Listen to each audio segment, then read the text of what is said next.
Husband and wife clashes ಜಾಸ್ತಿ ಆಗ್ತಾ ಇತ್ತು. ಕ್ವೆಶ್ಚನ್ ಮಾಡಿದ್ದಕ್ಕೇನೆ ನಮ್ಮ ತಂದೆ ತಾಯಿ ನಾನು ಭಾಳ ಸಲ ಹಾಗೆ ಹೀಗೆ ನಿಮ್ಮ ಅಪ್ಪನ ಮನೆಗೆ ಹೋಗು ಅಂತ ತುಂಬ ಇದಾಗ್ತಾ ಇತ್ತು ಸರ್. ಸೊ ಹಾಗಾಗಿ ಮತ್ತೆ ಮನೆಯವ್ರು ದೊಡ್ಡವರೆಲ್ಲ ಕೂತಿ ಕಾಂಪ್ರಮ್ ಮಾಡಿ ಮತ್ತೆ ಕಳಿಸಿದ್ರು. ಅದಾದಮೇಲೆ ಕರ್ಕೊಂಡೋಗಿ ಬಾಳಿಸ್ತೀನಿ ಅಂತ ಅವರೇ ಕರ್ಕೊಂಡು ಹೋದವರು ನೀನು ಇರಬಾರ್ದು ಮನೆಯಲ್ಲಿ. ನಾನು ಸುಮ್ಮನೆ ಕರ್ಕೊಂಡು ಬಂದೆ, ಯಾಕೆಂದರೆ ಕೋರ್ಟಲ್ಲಿ ತಪ್ಪಾಗಬಾರ್ದು ನನ್ನ ಮೇಲೆ ಅಂತ ನಾನು ಕರ್ಕೊಂಡು ಬಂದೆ. ಸೊ ಹಾಗಾಗಿ ನಾನು ನೀನೇ ಮ್ಯೂಚುವಲಾಗೆ ನನಗೆ ಡಿವೋರ್ಸ್ ಕೊಟ್ಬಿಡು, ಇಲ್ಲ ನೀನು ಹೊರಟೋಗು, ಅಥವಾ ನಿಮ್ಮ ತಂದೆ ತಾಯಿ ಹತ್ರ ದುಡ್ಡು ಇಸ್ಕೊಂಡು ಬಾ. ಯಾವಾಗಲೂ ಸ್ವಲ್ಪ ವರದಕ್ಷಿಣೆ ಜಾಸ್ತಿ ಕೇಳೋರು ಸರ್. ನಾನೊಬ್ಬ PSI ಆಗಿ ಒಂದು ಮನೆ ಕೊಡಿಸಿಲ್ಲ, ಒಂದು ಸೈಟ್ ಕೊಡಿಸಿಲ್ಲ, ಒಂದು 50 ಲಕ್ಷ ಕ್ಯಾಶ್ ಕೊಡಲಿಲ್ಲ, ಹಾಗೆ ಹೀಗೆ ಅಂತ ತುಂಬ ಯಾವಾಗಲೂ ಅದು ಟಾರ್ಚರ್ಗಳು ನಡೀತಾನೆ ಇತ್ತು.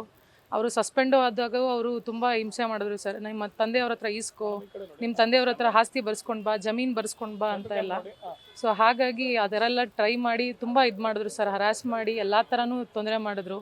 ಸೊ ಹಾಗಾಗಿ ಇವಾಗ ಕಂಪ್ಲೇಂಟ್ ಕೊಡಬೇಕು ಅಂತ ನಾನು ತೀರ್ಮಾನ ಮಾಡ್ಕೊಂಡಿದ್ದೀನಿ ಸರ್. ಆಲ್ರೆಡಿ 1 ಮಂತಿಂದನೂ ನಡೀತಾನೆ ಇತ್ತು. ಮೊನ್ನೆ ಕೆಂಗೇರಿ ಸ್ಟೇಷನ್ಗೆ ಹೋಗಿ 10 ಗಂಟೆ ರಾತ್ರಿ ನನ್ನ ಮಗು ಹೋಗಿ ಕೂತ್ಕೊಂಡ್ರು, ಯಾರೂ FIR ಮಾಡಲಿಲ್ಲ ಸರ್. NCR ಮಾಡಿ ಕಳಿಸಿದ್ರು. ನಾವು ಅದಕ್ಕೂ ಏನೂ ಮಾತಾಡಲಿಲ್ಲ, ಒಂದು ಮೆಡಿಕಲ್ ಮಾಡಿಸ್ಲಿಲ್ಲ, ಏನೂ ಇಲ್ಲ. ಯಾಕೆಂದರೆ ಅವ್ರ ಬ್ಯಾಚ್ಮೇಟೆ ಎಲ್ಲರೂ ಅಲ್ಲಿದ್ದವರು, ಯಾಕೆಂದರೆ ಅವ್ರು ಮುಂಚೆ ಅಲ್ಲೇ ವರ್ಕಿಂಗ್ ಮಾಡ್ತಿದ್ರು ಸರ್.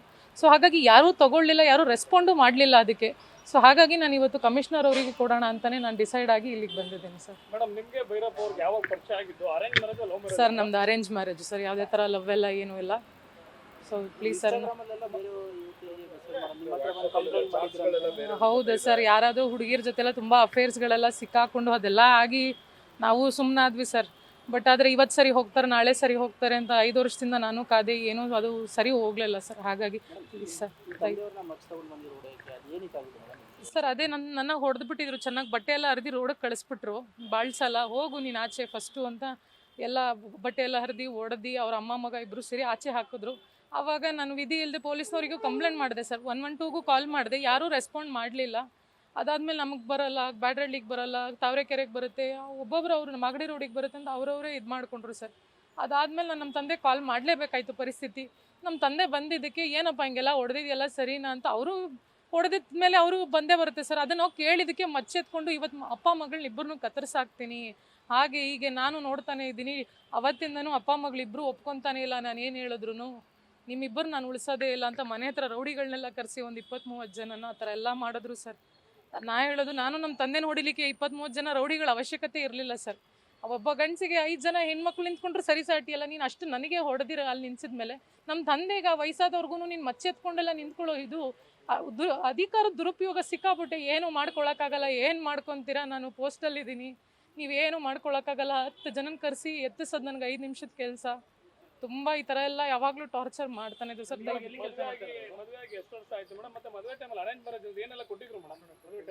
ಸರ್ ಮದುವೆ ಟೈಮಲ್ಲಿ ಅವ್ರು ಬಂದು ಕೇಳಿದಾಗ ಏನು ಇಸ್ಕೊಳ್ಳಿಲ್ಲ ಸರ್. ಏನಂದರೆ ಏನೂ ಬೇಡ, ನನಗೆ ಹೆಣ್ಣು ಕೊಡಿ ಸಾಕು, ನಂಗೆ ಬೇರೆ ಏನು ಬೇಡ. ಅದಕ್ಕೆ ನಮ್ಮ ತಂದೆ ತಾಯಿ ಮದುವೆ ಮಾಡಿಕೊಟ್ರು ಜೋರಾಗೆ. ಅವರು ಕೈಲಾದಷ್ಟು ಒಡವೆ ಇದು ಎಲ್ಲ ಕೊಡಿಸಿದ್ರು. ಅದನ್ನು ಎಲ್ಲ ಅವರು ಏನೂ ಇದು ಮಾಡಲಿಲ್ಲ ಸರ್. ಮಾಡಿಕೊಂಡ್ರು ನೀಟಾಗೆ.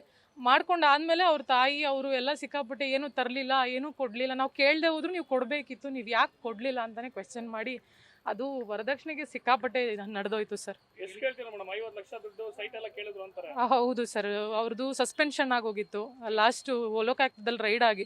ಆ ಸಸ್ಪೆನ್ಷನ್ ರೀವೋಕ್ ಮಾಡಿಸ್ಕೊಳ್ಳೋಕೆ ನಂಗೆ 50 ಲಕ್ಷ ಬೇಕೇ ಬೇಕು, ಕೊಡ್ತೀಯಾ ಅಂತ ಫುಲ್ ಡಿಮ್ಯಾಂಡ್ ಮಾಡಿ ಅವಾಗಲೂ ಹೊಡೆದು ಇದೇ ಥರ ಎಲ್ಲ ಮಾಡಿದ್ರು ಸರ್. ನಾನು ಏನೋ ಫ್ರಸ್ಟ್ರೇಷನಲ್ಲಿ ಇರ್ತಾರಲ್ಲ, ಈ ಥರ ಎಲ್ಲ ಆದಾಗ ಸರಿ ಹೋಗ್ತಾರೆ ಅಂದ್ಬಿಟ್ಟು ನಾವು ಅವಾಗಲೂ ಮುಂದುವರ್ಕೊಂಡು ಸುಮ್ಮನೆ ಆದ್ವಿ ಸರ್. ಯಾಕಂದರೆ ಒಂದು ಮಗು ಇದೆ, ಆ ಮಗು ಜೀವನ ಹಾಳಾಗಬಾರ್ದಲ್ಲ ಅಂತ ನಾನು ತುಂಬ ಟ್ರೈ ಮಾಡಿದೆ ಸರ್. ಮೇಡಮ್, ಮನೇಲಿ ಪತ್ನಿ ಇದ್ರು ಕೂಡ ಬೇರೆ ಬೇರೆ ಸವಾಸ ಯಾಕೆ ಮೇಡಮ್? ಈ ಬಗ್ಗೆ ನೀವು ಪ್ರಶ್ನೆ ಮಾಡಲಿಲ್ವ? ಏನು ಹೇಳ್ತಾರೆ? ತುಂಬ ಸಲ ಪ್ರಶ್ನೆ ಮಾಡಿದ್ದಕ್ಕೆ ನಾನು ಯಾರೂ ಮಾಡದೇ ಇರೋ ತಪ್ಪೇನು ನಾನು ಮಾಡ್ತಿಲ್ಲ, ನಾನು ಗಂಡಸು, ನಾನು ಇರೋದೇ ಹಾಗೆ, ನಿನ್ನ ಕೈಲಾದರೆ ನೀನು ಅಡ್ಜಸ್ಟ್ ಮಾಡ್ಕೋ, ಇಲ್ಲಾದರೆ ಹೋಗು, ಇದೇ ಥರ ಕ್ವೆಶ್ಚನ್ಗಳೇ ಬಂತು ಸರ್.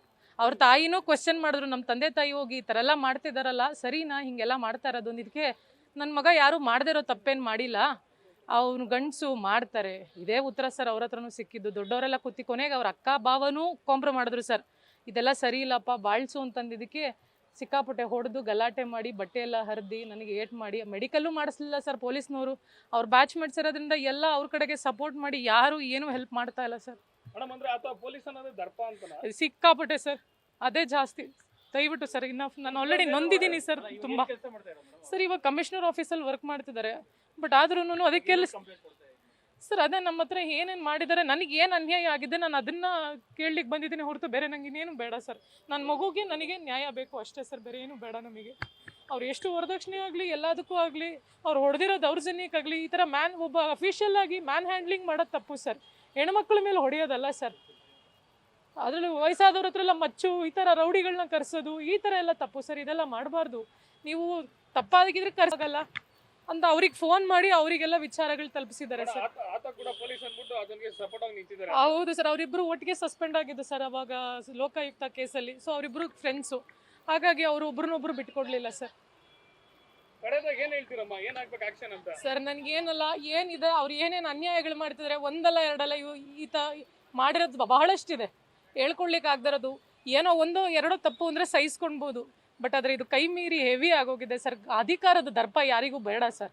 ನೀವು ಅಧಿಕಾರಿ ಆದರೆ ನಮ್ಮನ್ನ ಸೇವೆ ಮಾಡೋಕ್ಕಿರೋದು, ಪಬ್ಲಿಕ್ ಸೇವೆ ಮಾಡಲಿಕ್ಕೆ. ಅದು ಬಿಟ್ಬಿಟ್ಟು ಪಬ್ಲಿಕ್ ಮೇಲೆ ದೌರ್ಜನ್ಯ ಮಾಡಿ ಹೊಡೆಯೋದು ಬಡಿಯೋದು, ಸಿಕ್ದ ಮಾತಿಗೆ ಮುಂಚೆ ಮಚ್ಚು ಅದು ಇದು ಎತ್ಕೊಂಡು ಬರ್ತಾರೆ ಸರ್. ಯಾವಾಗ ನೋಡಿದ್ರು ಏನು ಮಾಡ್ಕೊತೀರಾ, ಬರೀ ಇದೇನೋ ಬರೀ ಕೆಟ್ಟ ಕೆಟ್ಟ ಶಬ್ದಗಳಲ್ಲೇ ಜಾಸ್ತಿ ಮಾತಾಡೋದಾಗಿ ಸರ್. ಸೊ ದಯವಿಟ್ಟು ನಾನು ತುಂಬ ನೊಂದಿದ್ದೀನಿ ಆಲ್ರೆಡಿ, ಇನ್ನೂ ನನಗೇನು ಹೇಳಲಿಕ್ಕೆ ಸಾಧ್ಯ ಇಲ್ಲ.